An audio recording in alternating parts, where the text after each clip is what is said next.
Yes, and we are live. Hi, guys. Welcome back to the Football Philosophy Podcast. This is episode number 22. If you follow us on the Apple Podcast or Spotify, and also we are on YouTube live right now. So make sure that you hit the like button and subscribe, and make sure that you share the channel with your friends and families as always, because this is about football, and everybody loves football unless you're into cricket or rugby, stuff like that. But anyways, guys, with me today is yours truly, Trey, and the journalist Nathan Best that we've told you last week about, his news that he broke. So he's here with us today, and he's got a lot more to catch us up on what's been happening so far on De Jong, Ronaldo, Lewandowski, Sterling, and obviously Trey is here with us as well. So guys, let's get into it. Yes. Where are we gonna start? Where are we gonna? You know what? Let me do this introduction for Nathan Best, of course. Another Um, introduction, yeah. All right, cool. yeah, Go we for have it. to. We got to give him another introduction because look, Can I he give went. myself an introduction as well? Can we You know like, what? You know what? You know what? We'll give you the floor. You got to give yourself an introduction here. right? Go for it. I write a lot of words about a club in Manchester. Yeah, there we go. That's the sort of gist of things. Yeah. So last week I told these two guys about the whole like sort of the Young contract situation, and I sort of stumbled upon it like by luck recently.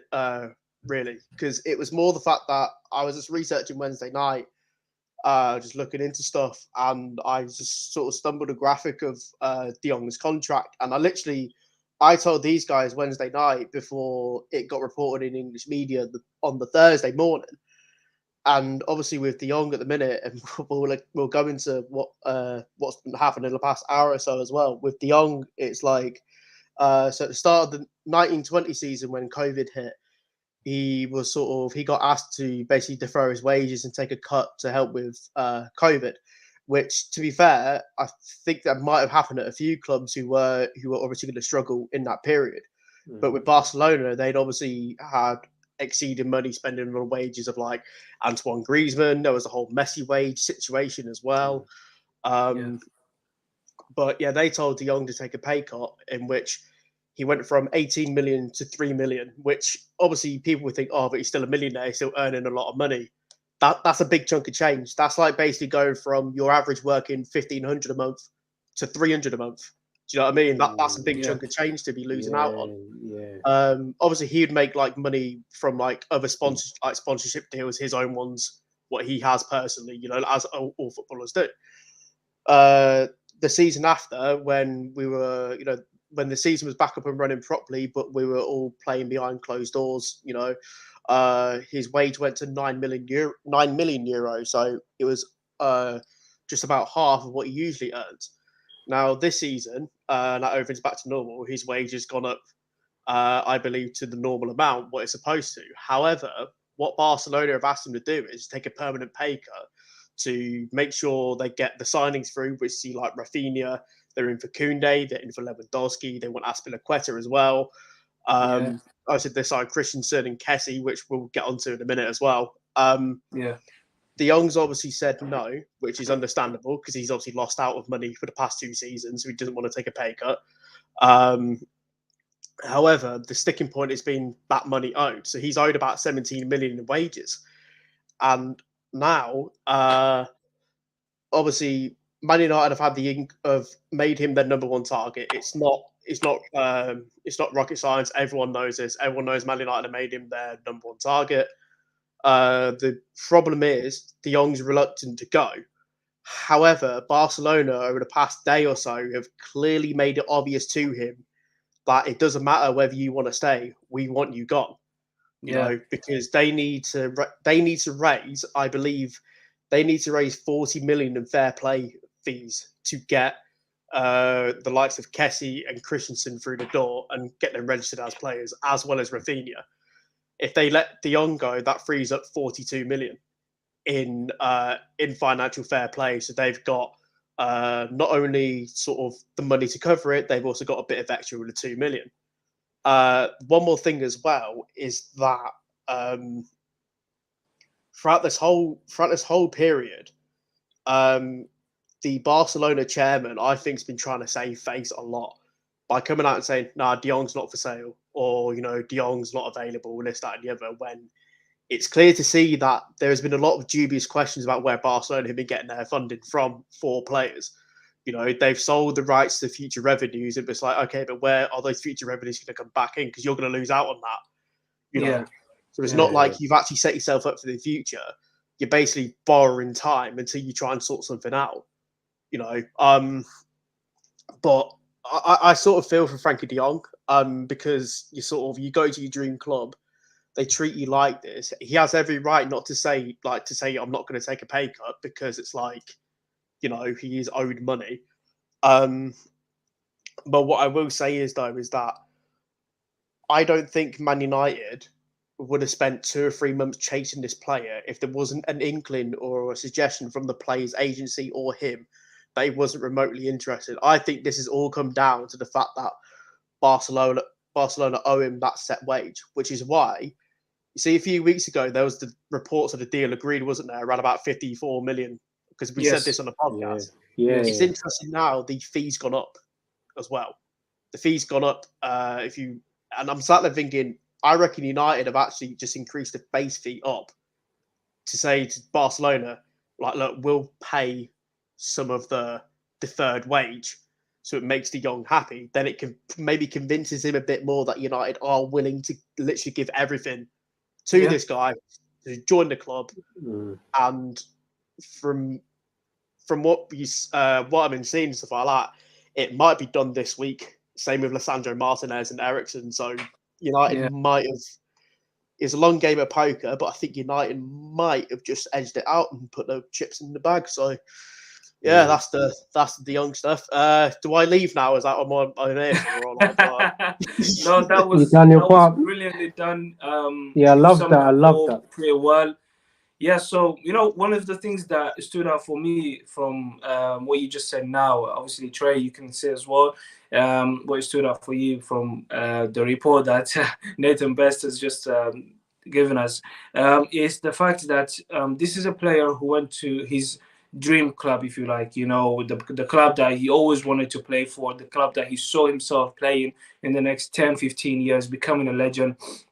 And because they were in a financial difficulty that was of their doing, and also because of COVID, he took a deferred wage, sort of like, where he would say like, if you want to pay me in the future, once your finances are in order, which in fact is something that's going to benefit him as well in the future. So there's nothing bad in it, but the fact that he had that willingness to work with them, and then they treat him like this now over 17 million euros or pounds, which is not a lot of money in today's football, football market. And for them to do that is really disappointing. And it just shows you that sometimes, and this is where I agree with you, Trey, you used to say this before, that agents like, Mino Raiola, they look out for the best interest of the player.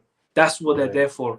And sometimes players do need agents. As much as I find the agents annoying, sometimes clubs are very disloyal and very messy to deal with. So you do need to have that presence of a strong agent that, no, I'm not messing around with my contract. That's my money. I've earned it, and you're going to pay me.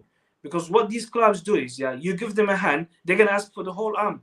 You see what I mean? That's what Barcelona are asking for right now. So, Trey, you can take it from there.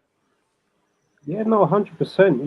You actually summed it up the best, and obviously big up Nathan Best. He's our #1 journalist here in terms of the information, and the way he obviously broke down the situation as well is absolutely perfect. And for it's not really narrow-minded, but for the casual fans that sort of look at what's going on Twitter, they keep up with, Laporta said he's not for sale and all of this stuff. Because look, I'm on WhatsApp groups, and when Laporta was saying, he's not for sale and all this stuff, I was just saying to people that, look, it's just a poker game. We know we know the situation Barcelona is in. Manchester United obviously playing poker at the moment. They're, like what Nathan's saying, they've assessed the situation. I think everything's been agreed, essentially. It's just this situation with De Jong, as he's a normal human being as well. It's like, I gave the analogy for some of my work colleagues today. Like, let's say, for example, COVID come along. They ask you, look, can you defer your wages? Which is the case.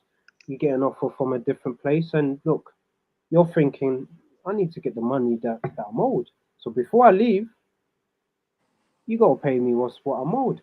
Every human being in that situation is gonna be doing exactly what Frankie De Jong's doing. And the problem is, Barcelona are gonna try and make it out like he's the bad guy in this situation, but every human being who's in that situation would do the same thing. And it shows you how much he loved the club because he deferred his wages. Do you know what I mean? And look how they're treating him as well. He Yeah, deserves to leave, man. That's why I yeah, want Eric Ten Hag to just, bring him in, give him a little hug as well. Just like, don't worry, we'll take care of you. yeah. No, And you're right, Trey. And also, I agree with Nathan that if there wasn't willingness from the player, which is what opposite of what the Catalan-based newspapers are saying, oh, Dion doesn't want to leave Barcelona. He was happy with Barcelona. If that was the case, United wouldn't have been trying so hard, in the last few weeks, months to try and get him. So I'm sure they had some sort of confirmation from the agent that he was willing to move. But obviously, as much as I'm looking to seeing De Jong playing for United, this is becoming quite a long saga, and it's not something that at the start of the window you'll be thinking like De Jong and Rafinha would be like the longest saga in the in the transfer window, whereas players like Haaland and Mane, very good quality players, their transfer was so easily and so quickly. Obviously, the circumstances are different, and when Barcelona are involved in a deal, bruv, it becomes hard, man, because these guys are broke, man. They got mm, no money. When someone yeah, is broke, it's hard to deal with them. yeah. Look at So, look look at the whole that's Messi why it's situation, for difficult to deal example. with them. Let's talk about a player who has moved, and Chelsea have recently signed Sterling, and it looks like Koulibally is all but done and everything confirmed.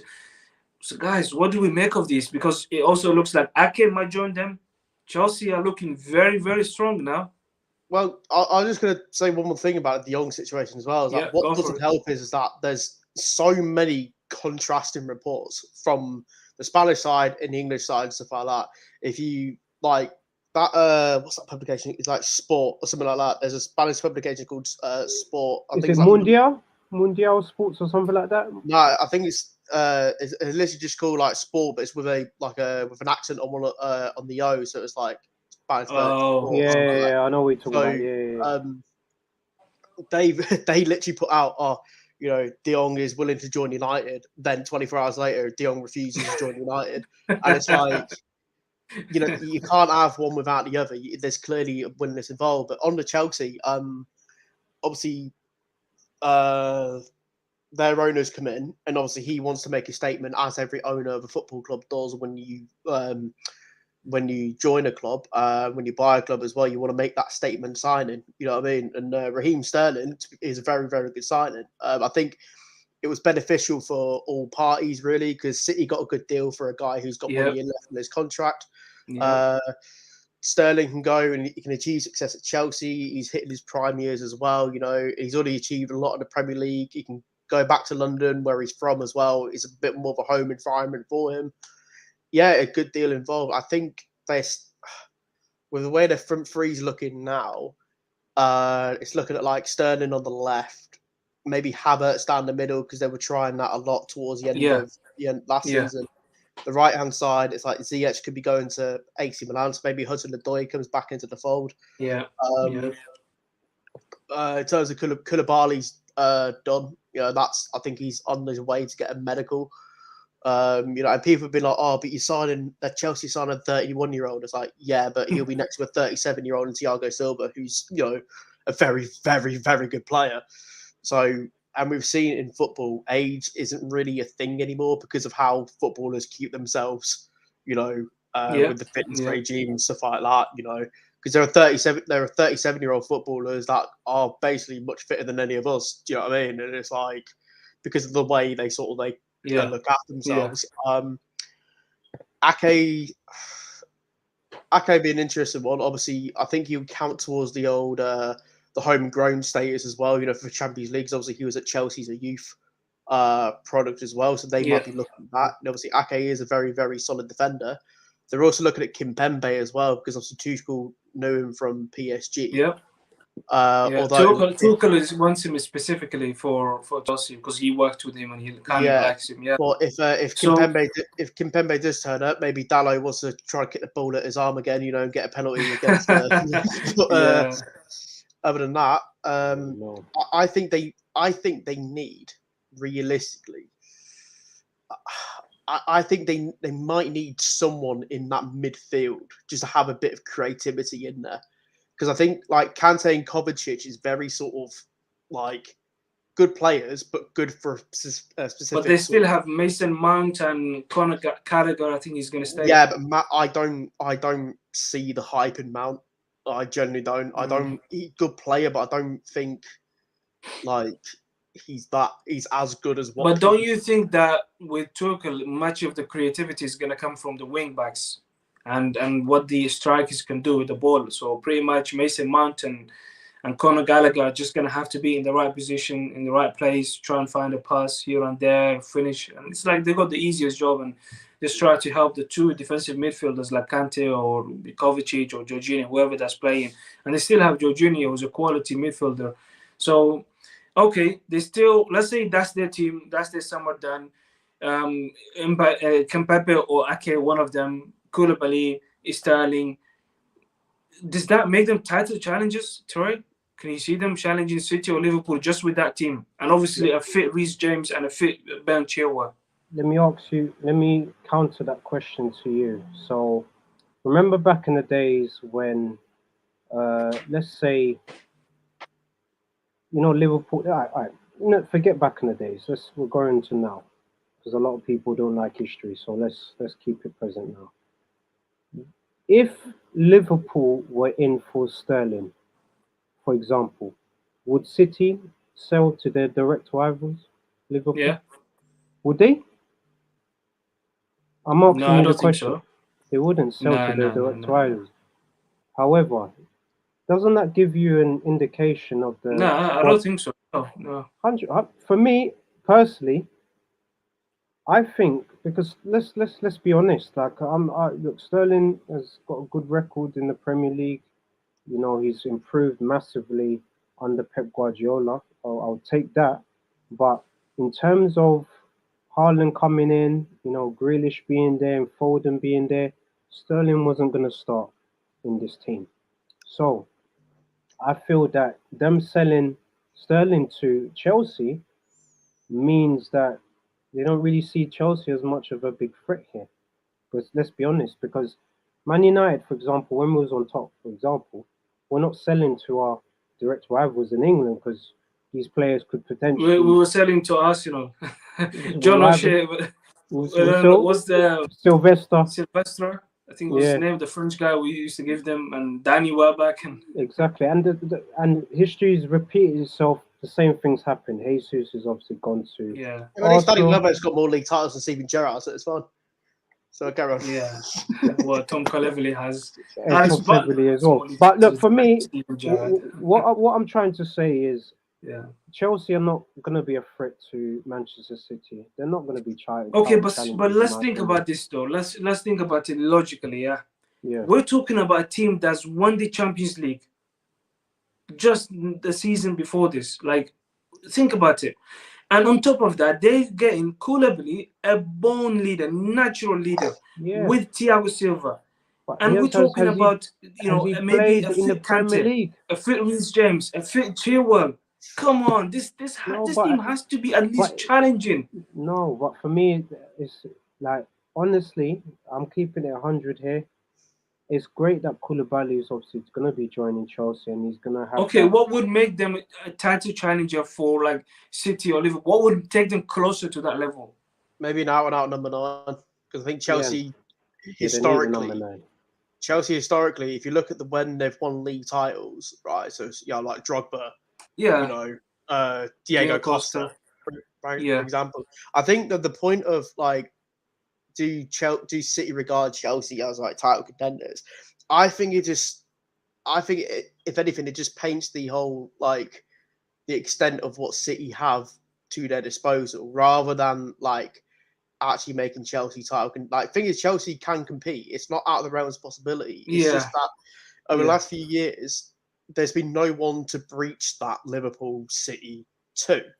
And you probably think that Chelsea are maybe the closest team to do that. I don't see Spurs doing it. Although Spurs, I think, will be better. I don't think Spurs will be the team to do it.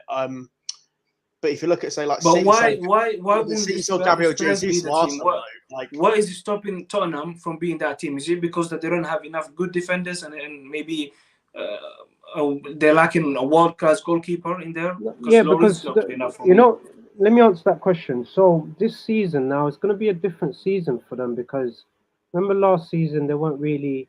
They were what, Thursday night football, I believe, what, Conference League, or was it Europa League? Yeah, they had a conference, but they Conference League, I think they were playing. And they can get through to next round, could they? Because they got UEFA gave them a 3-0 loss because they didn't have enough numbers to compete their squad because so they had enough time to focus sure on the Premier League. Purpose.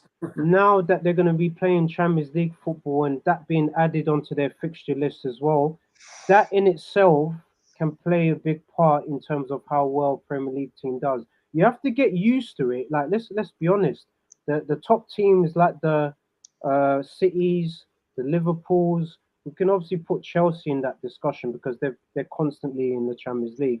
They're used to having this fixture in their fixture list, the Champions League. This is going to be Spurs' first time in a long time. So they're going to, not a long time, but a few years, of course. They're going to have to get used to that. They're going to have certain squad depth to be able to do these things.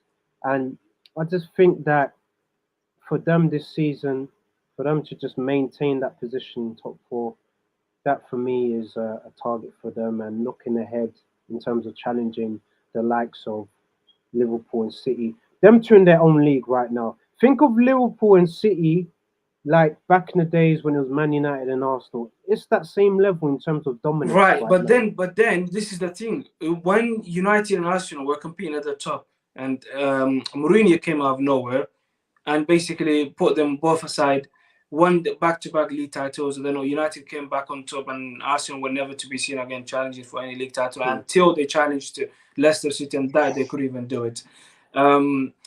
But the thing is, where is that next coach coming from? Because for me, Ten Hag. Okay, Ten Hag, Tuchel, and Tony Conte. When I see these 3 coaches, they are very, very good coaches. They're winners. But only one of them has proven to be a proper champion at every team that he's been. Obviously, Tuchel has also been a champion, with Chelsea. But I'm talking about winning league titles in Italy, England, and basically creating a team like Juve, taking them from 6th or 7th position to winning a league title, taking Chelsea from 10th positions to winning a league title, Inter Milan to being absolutely irrelevant and giving them a league title in Italy.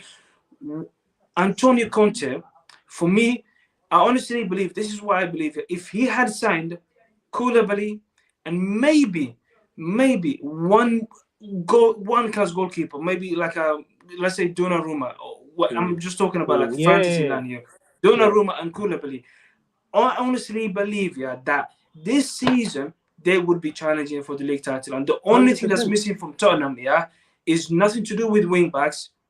I think the wing backs are okay. Their midfield is solid. Their attack is solid. Even the backup strikers like Richarlison and Lucas Moura and Kulusevski, all solid.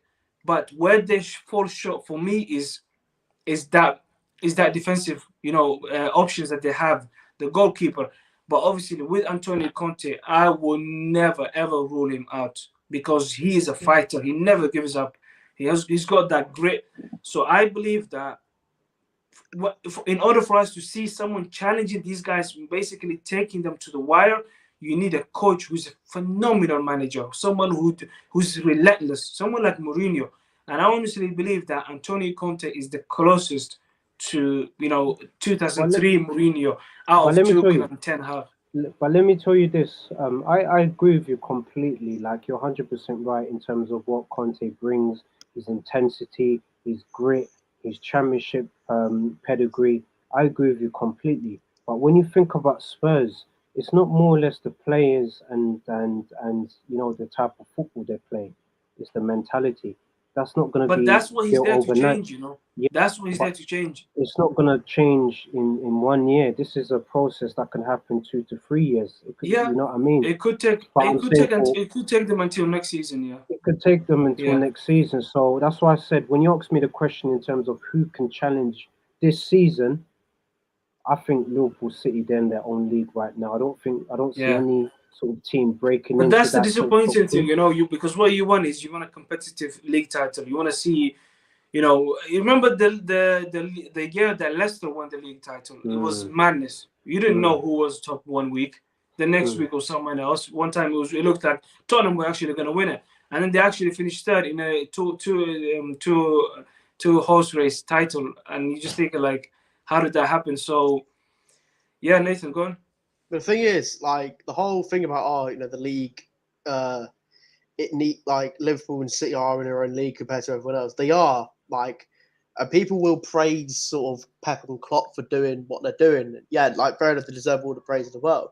But it's also on the other teams around the league to sort of step up as well. Because realistically Yes, speaking, exactly. yeah, but Mm. Yeah, like with Conte and Spurs, I think it's like for them, like I think I think for them, they break the trophy they break the trophy drought, but they don't yeah, win the league. I Yeah. think.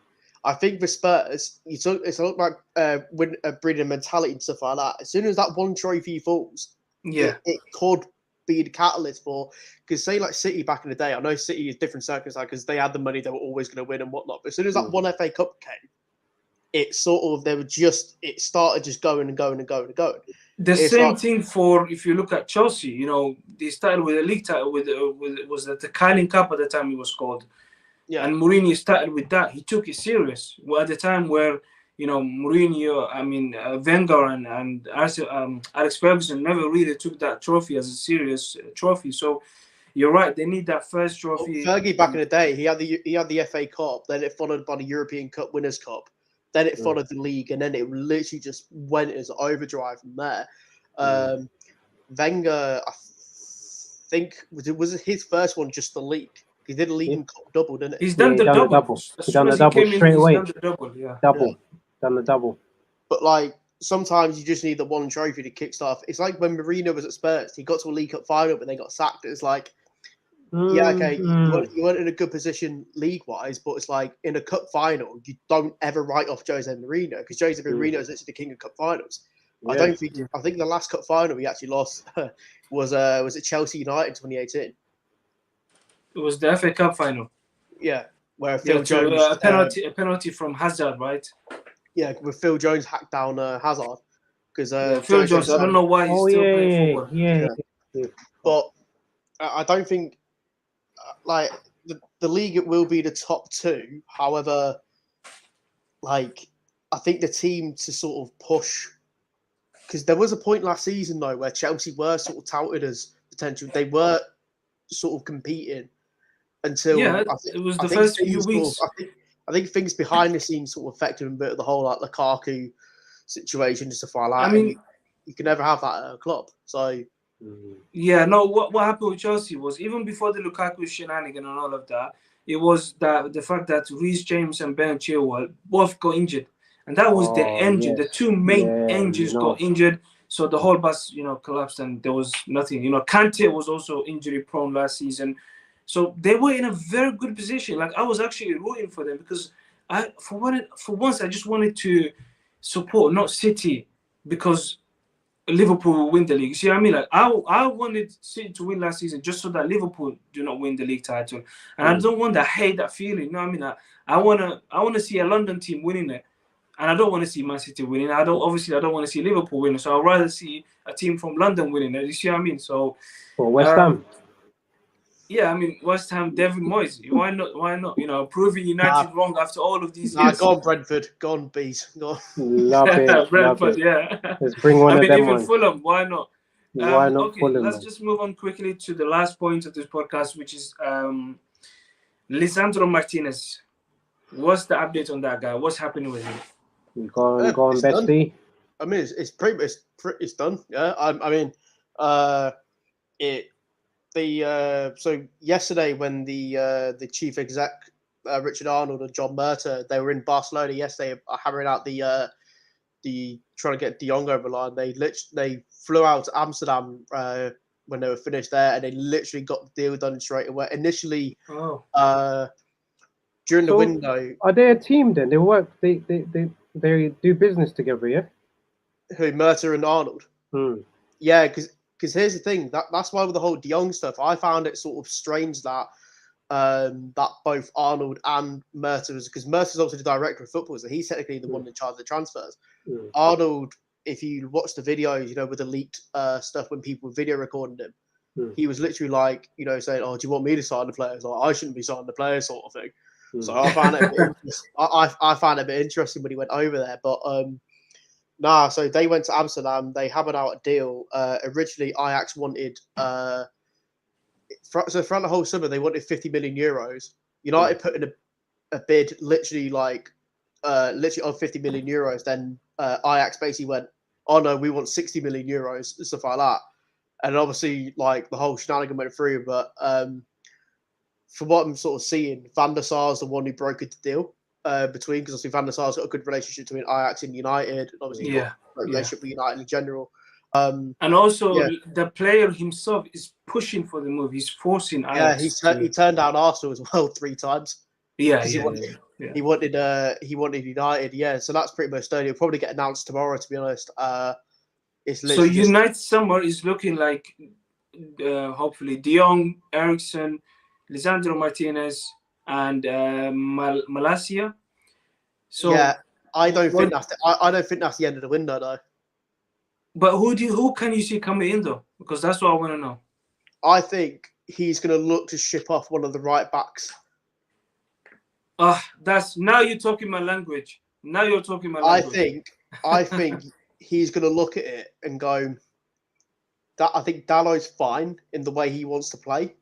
I think Dallow's fine because he can defensively he has his frailties, but he can pick out a pass. He can play. Well, he tries, but but he's a bit more forward thinking. I think for 10. 100%. He's much more comfortable. I think Wan-Bissaka could be in trouble, and I think United might pursue an interest in Denzel Dumfries. That would be amazing for me. I've heard that name a few times. Dumfries. I've heard that name a few times in the reports. I think Dumfries. I think if you raise enough cash. Because I don't think there's any way that United's executives went to Amsterdam and didn't ask about Anthony as well. But I think what I've heard was that they're trying to talk Erik ten Hag out of signing Anthony because they believe that Anthony Martial is, can make a comeback this season. Well, so the thing is, I reckon it's because the commentators don't want to say here's Anthony, back to Anthony, back to Anthony, back to Anthony, back to Anthony. Yep. You have Anthony, you'll have Anthony Martial, you have Anthony Alanga. Do you know what I mean? So it's I didn't even think about that. Yeah, we've got too many Anthonys on the team. But, I think that there must have been a point brought up because when Malacia's agent, who's also De Jong's agent, came to Old Trafford and finalised the deal and stuff like that, they'd obviously asked him about De Jong and what the situation is, right? Because there must have been an inkling from that situation, hence why they're going after De Jong heavily now. But yeah, I think Anthony is one maybe to look out for, but I don't think it'll be one done straight away. I think it'll be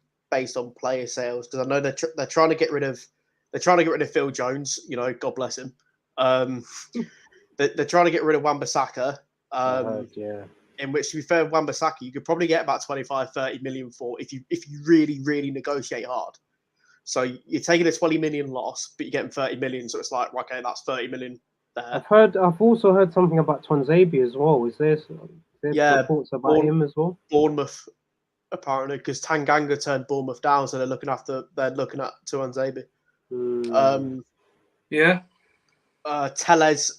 Tellez, I know he's definitely I think going because did you remember the reports? When Ten Hag watched the Palace game? The reports that basically Ten Hag spent about the whole first half just shaking his head at Tellez Yeah. Salah, Yeah, basically, like, I remember. Yeah. Yeah. yeah, And the first player that he signed was a left back. That Yeah. tells you a lot about Oh, Telles. true. Yeah. And even the Liverpool game, he played him a centre half in the second game, in the second half. Oh, So so yeah. That was just a bit. yeah.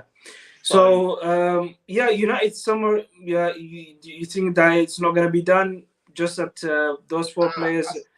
They could look think, at a right back. They could look Yeah. at a striker in case Ronaldo leaves. So See, I think what's going to happen is because the tour of Australia is coming up. I reckon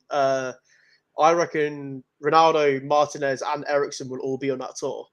I don't think De Jong will be yet. Oh, you reckon isn't that Ronaldo's starting going to be tomorrow? there? So, Abdi, what was that? Sorry. Are they not playing in Australia tomorrow? Yeah, they're starting I tomorrow. think they go off to Australia tomorrow. Don't they? No, they're there now. They're there now, man. I don't know.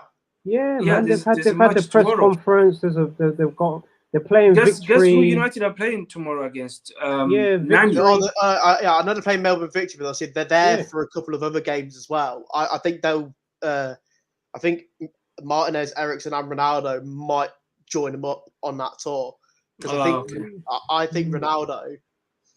I think it might be a case of. Yeah, what's your thoughts on that, man? What's your thoughts on Ronaldo? You think he's going? You think he's staying? What do you think? Do you think the reports are because Ten Hag is saying that the conversation that me and Ronaldo have had is been blessed. Ronaldo hasn't given him an inkling that he wants to go. See, thing is, it's like you keep Ronaldo, but then you keep Ronaldo, and I think he'll only be there for the year. Yeah. Do you know what I mean? He'll only be there for the year. He won't stay another year. But the problem is that like if you look at what other European clubs need, they don't. Ronaldo's not got that many options, if that makes sense. Do you know what I mean? Like PSG got Messi, Neymar, and Mbappe. Like, where's Ronaldo going to fit into that? Unless you literally just go like two defenders at the back and everyone attack sort of thing. Do you know what I mean? Like, actually, they could probably do that in that league. Let's be real. Yeah, you already know. You already know, man. It's like Juventus have got Vlahovic, so they're not going to risk that future investment bringing Ronaldo back. Real Madrid have got Benzema still going; they're not going to get rid of him. Chelsea have been in for Ronaldo, but will United sell him to a Premier League rival? No, Tuchel declined Ronaldo any deal with Ronaldo. So the only way I can see him going is Bayern Munich if Lewandowski goes. Yep. That's... But even then, I honestly think that the issue with Ronaldo is not where he plays or if he's gonna score goals. The main issue is the money that he's on. Nobody, and I mean nobody in their right mind who's in the top 5 leagues, unless he's going to MLS or one of these Arab countries or maybe China, nobody is gonna pay him what he's on right now because Ronaldo is 37 years old, turning 38 in February next year, probably, I think. So nobody's going to pay him that much. But there's two things, there's two sides of me when it comes to Ronaldo. And the first side is thinking, it would be amazing if he stays at United because you want a goal scorer of his quality to stay at this club so you can help them come back to Champions League football, get better, maybe win a trophy or two. But then there's another side of me where I'm thinking like, this is probably arguably the greatest player of all time, and he's probably has got about 2 or 3 years left at the top level. And you don't want to see a whole season being wasted in the Europa League. You want to see Ronaldo as much as possible playing in the Champions League football. So if I were him, I would take a massive, honestly, the biggest pay cut that anybody can think of, maybe more than 50% of, and go to Bayern. Go to Bayern, play with Mane. You know, certainly you're going to win the Bundesliga. You're going to score 30, 35 goals, and you're going to reach Champions League semi-finals, at least with Bayern. We all know that. If he goes Bayern Munich, might win the Champions League because it's like, imagine that the forward line they're going to have is like you know, Sane, Gnabry, Coman, you know, Mane, Ronaldo, Thomas Muller in there as well. It's like that's dirty. That's, like, it's gonna be horrible on FIFA, innit, Nathan? Oh, Bruv, Oh. nah, don't, right. It's like their midfield options, but like Goretzka, Kimmich, Gravenberch. Oh. You know, Yes. it's like Oh. Yes. What, they've signed Gravenberch? What, by Yeah. me? Yeah. Early in the window. What? They've signed 3 players. 25 million euros for Gravenberch and Mazraoui from Ajax. Yes. Yeah. Mazraoui was for free. What? Yeah. Bayern have always been very, very efficient in the transfer window, and the fact that they've signed. Sorry. They kept it quiet, man. Yes, yeah, and the fact that they've signed obviously 3 very good quality players, even before the month of June ended or the transfer window didn't even start. So they're very calm about the Ronaldo Lewandowski situation. If Lewandowski leaves, Ronaldo is willing to, let's say, and you know what? Yeah, if I was Ronaldo and Bayern didn't want him, I'll probably just find like a club like Leipzig or just somewhere in Germany that's quite easy to play. A team that's in the Champions League and just enjoy your time. That's all I would say. Guys, we're gonna have to call it a day. And do you have any points to add, Trey? You know what? I've got no points to make. I just obviously big up you guys. Obviously big up Mr. Philosophy and big up Bestie. He's the reason why he's called Best. He's the best journalist out there. So I'm pointing out there. And yeah, I'm just excited. My message to United fans is: look, we're planting the seeds. It's not going to grow straight away. So don't expect United to address all the issues in the window straight away. It's going to take time. We've got a new CEO. We've got a new director of football. Let these guys do what they do, which they are right now. Let them do their job. Let's not be impatient, because I'm dealing with a lot of impatient United fans that just expect us to, win the Premier League. No, man. Take the Okay. time, All relax, right. Words for United patience. fans. How about all the other teams right now watching us? All the other You can teams. tell them to start panicking instead, yeah? No, I'm telling the other teams to watch out for United in the next 2 to 3 years. That's what I'm saying. All right, we'll see. When Klopp And Martial is back. Tony Martial is back scoring goals. Come on. Okay, all right. Wait, Let's see about that. wait. Before you go. Pre-season FC. Before you go, man. Before you go. Tony Martial came from France. The English press said he had no chance. 50 million down the drain. Tony Martial scores No again. way I'm saying that. No way. Love If it. he wins the league title for United or brings any trophy whatsoever, then I I'll be like singing him. his name. I like him. He's back, man. I don't care. He's back. It's gonna take a lot more to win me over. It's gonna take a lot more than that. My boy is back, man. My boy is back.